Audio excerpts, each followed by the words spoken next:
नमस्कार दोस्तों, मैं संतोष कुमार आपका स्वागत करता हूं हिंदी मंत्र ऑनलाइन क्लासेस में। चलिए आज बात करते हैं प्रश्नोत्तरी के बारे में जो कि वस्तुनिष्ठ है। आज का जो टॉपिक है, जो आंसर क्वेश्चन का है, वो डमकच से है। दूसरा टॉपिक है उदासी और तीसरा टॉपिक है पावस। पिछले वीडियो में मैंने कहा था कि इन तीनों नागपुरी राग पर मैं प्रश्न उत्तर आपको कराऊंगा। अगर आपने डमकच, उदासी और पावस राग का वीडियो नहीं देखा है तो इस वीडियो के डिस्क्रिप्शन बॉक्स में मैं उसका लिंक दे दूंगा, आप वहां से जाकर उसको आप देख सकते हैं। उससे पहले दोस्तों, अगर आप मेरे चैनल पे पहली बार आए हैं तो चैनल को सब्सक्राइब करना ना भूलें, साथ ही साथ बेल आइकन को भी आप जरूर दबाएं ताकि इस नागपुरी लोकगीत से जितनी सारा वीडियो मैं आपको बनाऊं वो सबसे पहले आप तक मिले और आपके एग्जाम में कोई प्रश्न न छूटे। तो चलिए शुरू करते हैं डमकच राग का प्रश्नोत्तर। यहाँ पे जैसा कि आप देख रहे हैं, पहला क्वेश्चन कह रहा है कि डमकच राग कर कई ठो भेद होवेला। मतलब कि डमकच जो राग है, नागपुरी लोकगीत का जो राग है डमकच, उसका कै ठो भेद होता है। तो पिछली वीडियो में मैंने बताया था कि डमकच राग के 3 ठो भेद होखेला। कितने होते हैं? 3 होते हैं। जैसे एग्जाम्पल के रूप में मैं तीनों का नाम बता देता हूं, जिसको पहला बोलते हैं एकहरिया डमकच, दूसरा को बोलते हैं दोहरे डमकच और जो तीसरा होता है उसको झुमटा के नाम से जानते हैं। आगे के क्वेश्चन में देखते हैं कि डमकच शब्द में कच शब्द कर माने होएला। यहाँ कहता है कि जो डमकच शब्द है उसमें जो कच शब्द है इसका मतलब क्या होता है। ठीक है, ऑप्शन दिया हुआ है हुमचौआ गावेक से, डगमग एक से और कचरकुट झुमेक से और केस से। तो देखिए दोस्तों, यहाँ पे कच शब्द का केस से संबंध है। आगे कहता है कि रात कर पहला पहर में कौन डमकच कर गावे बेस मानल जाला। मतलब कि डमकच का जो राग है वो पहला पहर में, रात कर पहला पहर में कौन सा भेद, मैंने डमकच का कौन सा जो राग है वो गाने के लिए बेस माना जाता है। ऑप्शन आप यहाँ पे देख सकते हैं, झुमटा डमकच, दोहरी डमकच, एकहरिया डमकच और जनाना डमकच। तो आपका उत्तर होगा यहाँ पर एकहरिया डमकच। चलिए आगे बात करते हैं। यहाँ कहता है कि हमारे परंपरा में शादी विवाह समय कौन तरह के गीत गावन के विधान आए। मतलब कि हमारे यहाँ जो शादी विवाह होता है उस परंपरा में किस प्रकार का गीत गाया जाता है।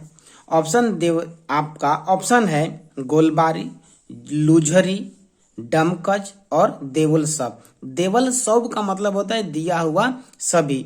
तो आपका उत्तर हो जाएगा डमकच। आगे प्रश्न बोलता है नागपुरी संगीत कर राग रागनी में पावल जाला। मतलब नागपुरी संगीत है उसमें राग रागनी क्या पाया जाता है। तो ऑप्शन दिया हुआ अगनई, फगुआ, डमकच और देवेल सभे।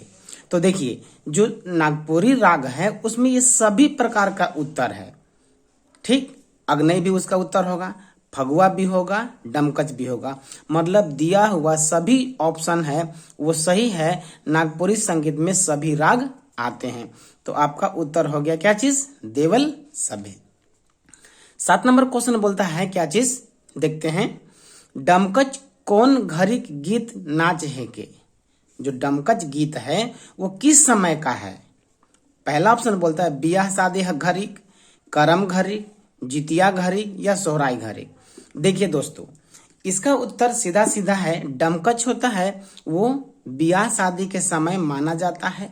मैं जब डमकच राग का वीडियो बना रहा था उस समय मैं बहुत विस्तृत ढंग से बताया हूं।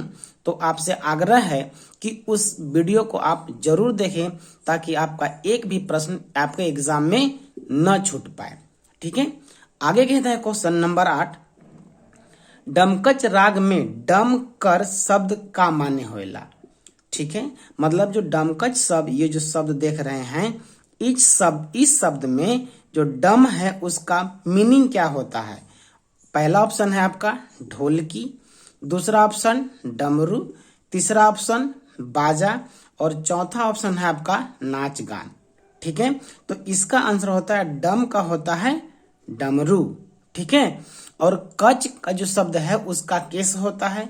तो दोस्तों मैं आपको बता दूं कि मैं बता दिया था पहले ही कि जब जनाना मन अपने बालों को, केस को जब डमरू के आकार में बांध लेती हैं और बांध कर नाचती हैं, उसे लोग डमकच कहते हैं। आगे का प्रश्न हम देखते हैं। 9 नंबर में बोलता है गीत गावे शुरू करे कर काम डमकच में के करेला।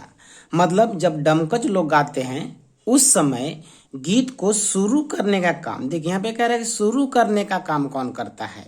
ऑप्शन है मर्दाना मन, जनाना मन, दल कर अगुआ और पूरा दल। आखिर करता कौन है, तो आपका ऑप्शन नंबर होगा ग, यानी दल का अगुआ जो होता है वही डमकच गीत को गाने में शुरू करता है। आगे क्वेश्चन कहता है कि केकर माध्यम से, मतलब किसके माध्यम से, तो केकर माध्यम से हमरे गीत राग छंद और ताल कर साथ जानकारी पाविला।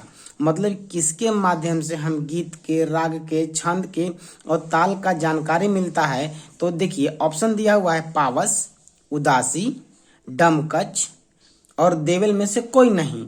तो देखिए गीत, राग और छंद का जो जानकारी है हमें डमकच से प्राप्त होता है। चलिए आगे देखते हैं। अब देखेंगे उदासी का प्रश्नोत्तरी। ठीक है, चलिए पहला यहाँ प्रश्न कहता है कि उदासी राग कखन गावल जाला। कखन का मतलब होता है कब, यानी उदासी जो राग है हम कब गाते हैं। ठीक, आपका ऑप्शन है शीत ऋतु में, गर्मी ऋतु में, बरखा ऋतु में या गर्मी ऋतु में। तो आपको मैं बता दूं, आप पिछले वीडियो में बता चुका हूं कि उदासी का मतलब उदास मन, जब चारों तरफ का वातावरण शांत, उदास, जब दुख हो जाता है तो वैसी स्थिति में, तो सूखा सूखा जब फील होता है तो आप ऑप्शन में देख सकते हैं यहाँ गर्मी ऋतु ऑप्शन में दिया हुआ है। मतलब आप यहाँ कह सकते हैं कि गर्मी ऋतु में उदासी राग गाया जाता है। आगे बात करते हैं। अगला क्वेश्चन कहता है कौन मास में उदासी राग गावल में निक लागेला। मतलब कि कौन, किस महीने में उदासी राग को गाने में निक अच्छा लगता। निक मतलब अच्छा लागेला। तो देखिए पहला वाला क्वेश्चन बोल रहा है कि किस समय, कखन, वो ऋतु का बात कर रहा था। यहाँ बोल रहा है क्या चीज कि किस महीना में। तो जाहिर सा बात है आपका ऑप्शन देखेंगे जेठ बैसाख महीना में, आषाढ़ सावन में, भादो में या कार्तिक में। तो देखिए गर्मी ऋतु है तो जाहिर सा बात है कि आपका जो ऑप्शन होगा ए, जेठ बैसाख के मौसम में। चलिए आगे बात करते हैं कि हेठे देल राग में से कौन पुरुष प्रधान है के। मतलब हेठे मतलब निम्नलिखित, मतलब कि नीचे दिया हुआ जो राग है उसमें से कौन सा जो राग है वो पुरुष प्रधान है। तो आपका ऑप्शन है पहला अग्नई, झंझाइन, डमकच या उदासी। तो देखिए उदासी आपका आंसर होगा, यह पुरुष प्रधान गीत है। उदासी राग में कौन बाजा नी बजाल जाला। मतलब जब उदासी राग लोग जाग गाते हैं तो कौन सा ऐसा वाद्य यंत्र है जिसे नहीं बजाया जाता है। ऑप्शन है बांसुरी, सारंगी, ढाक और केंद्री। तो देखिए यहाँ पे ऑप्शन होगा क्या चीज, ढाक होगा। देखिए क्यों होगा, उदासी जब राग है तो ये शांत वातावरण है जहाँ मधुर ध्वनि निकालने वाले वाद्य यंत्र बजते हैं वो उदासी बजते हैं। तो बांसुरी जो है मधुर ध्वनि निकालती है, सारंगी भी मधुर निकालता है, केंद्री भी मधुर, लेकिन जो ढाक है वह उत्तेजना और ओज का मतलब कि बहुत जोर शोर वाला साउंड है, इसीलिए उदासी में इसे नहीं बजाया जाता है। चलिए आगे हम बात करते हैं चैत बैसाख। चैत बैसाख मासे नी मिले ऋण, सुतली पलंग परे नी परे नींद। क्या बोलता है कि चैत बैसाख मास में नहीं मिलता है ऋण। चैत बैसाख का मौसम है, गर्मी का मौसम है, उस समय किसी भी व्यक्ति को ऋण मतलब कर्ज नहीं मिलता है। सुतली पलंग परे नी परे नींद, और जब वो पलंग पर सोता है उस समय उसको नींद भी नहीं आता है। तब यहाँ पे क्वेश्चन पूछता है कि कौन गीत से लेवल जाए है, मतलब जो प्रस्तुत पंक्ति है वह किस प्रकार के गीत से लिया हुआ पंक्ति है। आपका ऑप्शन है पावस, उदासी, डमकच और झूमर। तो देखिए पावस में होगा नहीं, आपका उत्तर होगा उदासी, क्योंकि चैत बैसाख बोल रहा है, यानी जेठ आषाढ़, जो जेठ और बैसाख का मौसम होता है उसी समय उदासी गाते हैं। तो देखिए बैसाख दिया हुआ है, मतलब उदासी में आप यहाँ पे टिक लगा देंगे तो आपका उत्तर सही सही सही हो जाएगा। अगला कहता है उदासी राग में कौन बाजा बजाया जाला। देखिए यहाँ ऊपर वाले क्वेश्चन में कहा था कौन बाजा नहीं बजाया जाता है, और अभी क्वेश्चन पूछ रहा है कि उदासी राग में कौन बाजा बजाया जाता है। तो ऑप्शन देखिए शहनाई, ढोल, नगाड़ा और बांसुरी। दोस्तों इसका उत्तर आप एकदम भली भांति जान सकते हैं कि उदासी राग में मधुर और शांत ध्वनि निकालने वाले जितने सारे वाद्य यंत्र हैं उस सभी को आप उत्तर में लिख सकते हैं। लेकिन यहाँ देख लीजिए जो जोर शोर वाले वाद्य यंत्र हैं उसका उत्तर आप काट देंगे। तो शहनाई देखिए जोर शोर वाला है, तो ये भी उत्तर आपका नहीं होगा। ढोल भी देखिए वैसा ही है, नगाड़ा तो और जोर शोर निकालता है, मतलब बांसुरी देखिए मधुर और शांत वातावरण बजता है, मतलब कि बांसुरी को उदासी राग में बजाया जाता है। चलिए अगला क्वेश्चन कहता है उदासी मुद रूप से गीत है के। उदासी मुद, मतलब मुद का मतलब होता है मुख्य रूप से, मतलब उदासी जो राग है मुख्य रूप से किसका है। पुरुष प्रधान है, मतलब पुरुष प्रधान है, जनाना प्रधान मतलब महिला प्रधान है, दुइयो मन के है या कोई नहीं का है। तो देखिए उदासी का जो वीडियो मैंने बनाया था उसमें मैं बता चुका हूं कि उदासी पुरुष प्रधान है, ठीक है। तो आपका ऑप्शन होगा पुरुष प्रधान उदासी है। चलिए आगे हम बात करते हैं उदासी राग कै चरण में गावल जाएला। जो उदासी राग है वह कितने चरण में गाया जाता है मुख्य रूप से। तो ऐसे दोस्तों 5 चरण में गाया जाता है, लेकिन जब ऑप्शन यहाँ पे दे 3 4 4 5 5 6 6 7 तो आप 5 और 6 चरण वाले को टिक लगाएंगे। चरण मतलब यहाँ पंक्ति से मतलब है कि कितने पंक्ति का होता है, तो वहां पे आप टिक लगाएंगे। चलिए आगे हम बात करते हैं। क्वेश्चन नंबर 9 कहता है गोई, सखी, भाई, हो जैसन पूरक शब्द कर प्रयोग होवेला। मतलब यहाँ पे क्या कह रहा है कि जो गोई शब्द है, ठीक है, सखी शब्द है, भाई शब्द है, हो शब्द है, वह पूरक जो शब्द है किस प्रकार के गीत में या किस प्रकार के चरण में प्रयोग होता है। तो देखिए ऑप्शन दिया हुआ है 3रा चरण, 5वां चरण, 6ठा चरण या सौब में होता है। तो देखिए आप यहाँ पे देख सकते हैं कि गोई, सखी, भाई, इसको एकदम बिल्कुल आप याद कर लेंगे, इससे प्रश्न पूछता ही पूछता है, ठीक है। तो इसका उत्तर होगा 5वां चरण में। किसमें होगा? 5वां चरण। मतलब जब 6 पंक्तियों का जो उदासी गीत होता है उसमें 5वां चरण का जब अंतिम आता है, तो अगर वैसी स्थिति में 5वां के लास्ट वाले लाइन में गोई, सखी, भाई या हो वाला शब्द मिलता है तो वह 5 चरण का गीत माना जाता है, यानी उदासी का। सखी रे या हाय रे, ए भाई, हे नाथ जैसन शब्द का प्रयोग करल जाला। अब देखिए ऊपर वाले प्रश्न में कह रहा था गोई और सखी सिर्फ लिखा हुआ है, यहाँ पे देखिए सखी रे लिखा हुआ है, वहां पे भाई लिखा हुआ था, यहाँ पे क्या ए भाई लिखा हुआ है। तो यही से आप देखेंगे कि जब सिर्फ भाई और सखी वाला जब शब्द का प्रयोग होता है वो 5वां चरण में, लेकिन सखी रे, हाय रे, ए भाई, ए नाथ अगर आता है तो आप वहां पे टिक लगाएंगे कि 3रे चरण में, ठीक है। मतलब 5 पंक्तियों वाले जो उदासी जो राग होते हैं उसका जो 3रा चरण का अंत होता है तो वहां पे प्रयोग होता है ए भाई, हाय रे, सखी रे प्रयोग किया जाता है। चलिए आगे हम बात करते हैं कि दुख, व्याकुलता, विरह, कातरता कौन गीत में झलकेला। साफ साफ कह रहा है कि जिसमें दुख, व्याकुलता, विरह है, तो दुख है, व्याकुलता, विरह, एकदम जाहिर सा बात है आंख बंद करके टिक लगा देंगे आप उदासी में। कोई दिक्कत काहे कि इसका अगर ऑप्शन मान लीजिए अगर याद नहीं है तो पावस के बारे में आप जानते हैं। जो पावस है वो खुशी के गीत पर गाया जाता है। कब? जब सावन भादो का महीना आता, आषाढ़ सावन में। अगनई जाहिर सा बात है गीत है, वो खुशी के मौका पर। और डमकच तो पता ही है कि ब्याह शादी में गाते हैं, तो जाहिर सा एक बज गया उदासी, यहाँ पे आप टिक लगा लेंगे। और उदासी चलिए एक और क्वेश्चन बनता है, वो पावस से है, आगे बात करते हैं हम लोग। चलिए देखते हैं पावस गीत कौन बेरा या कौन मौसम में गावल जाएला। अब सीधा सीधा देखिए यहाँ पे बात करते हैं। जो पावस गीत है बोलता है कि किस मौसम में या किस बेरा में गाया जाता है। ऑप्शन दिया हुआ है गर्मी में, सर्दी में, वर्षा ऋतु में या फिर कोई में, माने सब में कब गाया जाता है। तो देखिए आपका सीधा सीधा उत्तर पावस का जो गीत है वह वर्षा ऋतु मतलब बरखा के समय गाया जाता है। तो आपका ऑप्शन हो गया ग।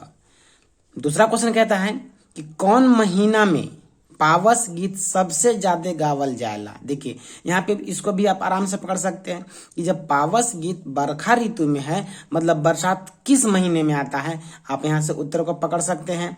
तो ऑप्शन दिया हुआ है चैत, भादो, अगहन और आषाढ़। तो देखिए सबसे पहला जो है आषाढ़ है, तो आप यहाँ पे आषाढ़ में टिक मारेंगे। आप भादो में भी मार सकते हैं काहे कि वर्षा ऋतु है, लेकिन जब शुरुआत होता है, मैं जब पावस राग पढ़ा रहा था उस समय आपको मैं बता चुका हूं कि जैसे ही बरखा ऋतु प्रारंभ होता है वैसे ही पावस राग लोग गाने लगते हैं। तो आप अगर उस वीडियो को नहीं देखे हैं तो आप उसको जरूर देखें, उसका लिंक मैं डिस्क्रिप्शन बॉक्स में दे दूंगा। चलिए दोस्तों एक बात मैं और आपको बता दूं कि मेरे द्वारा बनाई गई जितने सारे वीडियो हैं वो खासकर प्रश्नोत्तरी वाला, उससे मैं आपको यकीन दिलाता हूं कि आपके एग्जाम में आने वाले सभी प्रश्नों का हल एक एक करके मैं करा दूंगा। एक भी क्वेश्चन मैं आपको छूटने नहीं दूंगा। ठीक है, चलिए आगे हम बात करते हैं। इनकर में से कौन बाजा कर प्रयोग पावस में होवेला। देखिए ऑप्शन कहता है नगाड़ा, ढोल, मांदर और तबला। दोस्तों पावस और उदासी दोनों लगभग एक ही राग है, थोड़ा बहुत का अंतर एक खुशी का और एक गम का है। तो यहाँ पे होगा कि जो वाद्य यंत्र, जो बाजा, ठीक है, उदासी में प्रयोग होता है वही पावस में भी प्रयोग होता है। तो अगर उदासी का वाद्य यंत्र आपको याद है तो आपको पावस में टिक लग जाएगा, पावस का अगर याद है तो उदासी में लग जाएगा। इसीलिए मैं दोस्तों बार बार कह रहा हूं कि पावस और उदासी का वीडियो अगर आप नहीं देखे हैं तो डिस्क्रिप्शन बॉक्स में लिंक में जाएं और वहां से आप उस वीडियो को जरूर देखें। तो देखिए आपका ऑप्शन होगा मांदर। ठीक है, ये आपका उत्तर हुआ। अगला कहता है क्या चीज, इनकर में से कौन वाद्य यंत्र कर प्रयोग पावस में नहीं होवेला। यहां कह रहा था कि पावस में होवेला और यहां कह रहा है कि नहीं होवेला। तो देखिए नगाड़ा, ढोल और तबला तो होता है ऊपर वाले प्रश्न से, तो अगर ये तीनों हमको यहाँ मिलते हैं तो ठीक। तब कहते हैं कि केंद्रा, सारंगी, बांसुरी और शहनाई। देखिए केंद्रा, सारंगी और बांसुरी जो है, ठीक है, वो शांत मधुर आवाज निकालता है लेकिन शहनाई नहीं। तो यहाँ पे आपका उत्तर हो जाएगा कि शहनाई पावस राग में प्रयोग नहीं किया जाता है। चलिए अगला प्रश्न हम देखते हैं। झिंगुर बूंद कर रदबद, हवा कर सनसन, मोर का शोर, कौन गीत कर प्राकृतिक वाद्य यंत्र है। देखिए झिंगुर कब बोलेगा, बूंद कब बरसेगा, हवा का सनसन कब होगा और मोर का शोर कब होगा। आप यहीं से इसका ऑप्शन आप चेक कर सकते हैं कि झुंगुर जब वर्षा ऋतु शुरू होगा, बूंद का रदबद वर्षा ऋतु में, हवा का सनसन वर्षा ऋतु में और मोर का शोर भी वर्षा ऋतु के प्रारंभ होने पर, यानी कि पावस गीत। यानी आपका उत्तर क्या हो जाएगा, पावस। पावस राग के समय ही, पावस राग में ही प्राकृतिक वाद्य यंत्र माना जाता है इन सबों चलिए अगला प्रश्न 6 नंबर कह रहा है फिर से, इनकर में से कौन गीत गर्मी से शीतलता देवेला। अब जाहिर सा बात है दोस्तों, गर्मी से शीतलता कब मिलती है, जब बरखा ऋतु आती है। तो बरखा ऋतु में कौन सा राग गाया जाता है, मैं पहले वाले प्रश्न में ही आपको बता चुका हूं, तो उसका उत्तर हो जाएगा पावस। चलिए आगे देखते हैं दोस्तों, पावस राग कर गान कर समय कवन मास से कवन मास तक होवेला। मतलब क्वेश्चन कहता है कि पावस राग जो है किस महीने से लेके मतलब कब से कब तक गाया जाता है। आपका उत्तर आता है आषाढ़ से सावन तक, सावन से भादो तक, जेठ से आषाढ़ तक, या फिर आषाढ़ से कार्तिक तक। तो दोस्तों पहला जो 2 महीना होता है दोस्तों, मैं फिर कह रहा हूं कि अगर आपने पावस का वीडियो नहीं देखा है तो डिस्क्रिप्शन बॉक्स से लिंक लेकर आप उसको जरूर देखें, आपको सारे प्रश्नों के उत्तर आपको मिल जाएंगे। तो इसका उत्तर होगा आषाढ़ से सावन के महीने तक, मतलब आषाढ़ से लेकर सावन तक पावस राग को गाया जाता है। चलिए अगला प्रश्न देखते हैं, नील गगन भिल अंधोर ठन ठन लब के जोर घुमड़त जल धरे कौन गीत से लेवल है। ठीक है, यहाँ भी ऑप्शन पकड़ लेंगे आप कि नील गगन भरे अंधोर। अब नील गगन जो आकाश है वो अंधेरा कब होगा, ठन ठन यानी जो गरजता है बादल यानी बिजली कब होता है, जितने जल धरे हैं माने बादल काले काले वो कब घुमड़ते हैं। तो जाहिर सा बात है जैसे ही बरखा ऋतु प्रारंभ होती है, ठीक, तो आप यहाँ पे सीधे कह सकते हैं कि पावस गीत है उससे प्रस्तुत पंक्ति ली गई है। तो आपका उत्तर होगा क्या चीज, पावस। आगे कहता है, पावस केकर मन प्रधान गीत है के। जो पावस है वह किस प्रकार का, मतलब पुरुष प्रधान है या फिर जनाना प्रधान है, या जनाना और मर्दाना दोनों है, या कोई नहीं है। तो दोस्तों मैं बता दूं कि पावस और उदासी दोनों मर्दाना मतलब पुरुष प्रधान गीत है। तो आपका उत्तर हो गया पुरुष प्रधान। आगे कहता है, झुमकी झुमकी बूंद बरसेल गोरिक जीवा लागे उदास कौन गीत से लेवल जाए है। अब देखिए फिर इसका उत्तर आप आसानी से पकड़ सकते हैं कि झुमकी झुमकी बूंद बरसेल। अब बूंद बरसेगा कब बरसेगा, तो जब पहली बार बारिश होती है तब, यानी कि बारिश में जो गीत गाया जाएगा वो है आपका पावस। तो पावस आपका यहाँ पे उत्तर हो जाएगा। और आज का अंतिम और लास्ट प्रश्न, शांत चित्त भक्ति श्रृंगार कौन गीत में पावल जाएला। यहाँ पे कहता है कि शांत चित्त यानी शांत मन, चित्त मतलब मन, भक्ति जिसके अंदर भगवान की भक्ति हो, श्रृंगार का भाव है, वो किस प्रकार के गीत में पाया जाता है। तो आपका उत्तर होगा पावस। ठीक है दोस्तों, अब यहाँ पे हम बात करते हैं कि मैंने 3 टॉपिक से आपको प्रश्न उत्तर मैंने करा दिया है। आपको लगभग इसी प्रकार के क्वेश्चन आपसे पूछे जाएंगे। दोस्तों मैं आपको विश्वास दिलाता हूं कि आपके सीजीएल एग्जाम में नागपुरी भाषा से एक भी प्रश्न नहीं छूटेंगे। आपके सारे प्रश्नों के उत्तर इसी वीडियो में मैं एक साथ दिलाऊंगा। उसके लिए आपको एक छोटा सा काम करना होगा कि आप मेरे चैनल को सब्सक्राइब कर लें, लाइक करें और शेयर करना बिल्कुल ना भूलें, और साथ ही साथ बेल आइकन को दबाना बिल्कुल ना भूलें, ताकि मैं जितने सारे वीडियो नागपुरी भाषा से बनाऊं वो आप तक सबसे पहले पहुंचे और आपके एग्जाम में अच्छे मार्क्स आए और आपका सिलेक्शन जल्द से जल्द हो। दोस्तों वीडियो देखने के लिए आप सभी का बहुत बहुत धन्यवाद।